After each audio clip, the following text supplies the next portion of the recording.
এই জন্যই আমার কথা শুরু ছিল, সমগ্র দুনিয়ার যান্ত্রিক মেশিন যদি চালানোর জন্য অপারেটর লাগে, তো যেই মেশিনগুলাই মানুষ আবিষ্কার করলো, ওই মানুষটা চালানোর জন্য কি কোনো অপারেটর নাই?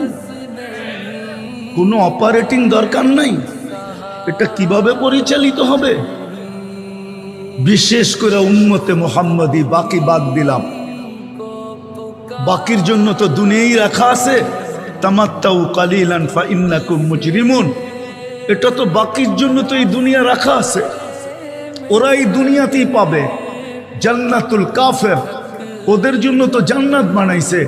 কমসে কম উম্মতি মুহাম্মদীর তো বাবা উচিত ছিল যে আমরা অশান্তিতে কেন, কি কারণে আমরা আজকে অশান্তিতে?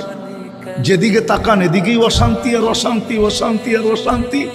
কারণটা কি? উম্মতে মুহাম্মদী হওয়া সত্ত্বেও অশান্তি।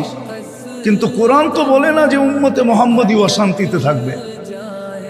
কোরআন তো বলে এক কাপড় ঘরে থাকবে, কিন্তু ঘরের সবাই খুশিতে নাচতে থাকবে, সুখের সমুদ্রের ভিতরে ভাসতে থাকবে, সবার ঘরে সুখ থাকবে।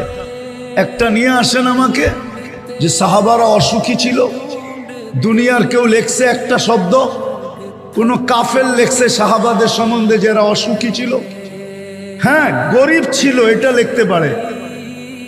গায়ে কাপড় ছিল না, এটা লিখতে পারে।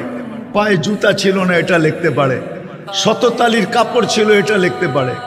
কিন্তু অসুখী ছিল, এটা লেখার মতো ক্ষমতা মনে হয় কারো নাই। মনে উঠলো, এই জন্য বলতেছি। আল্লাহ আমাদেরকে এই কথা, কয়টা কথার উপরে আমল করার তৌফিক দান করেন। ওয়ামা আলাইনা ইল্লাল বালাগ।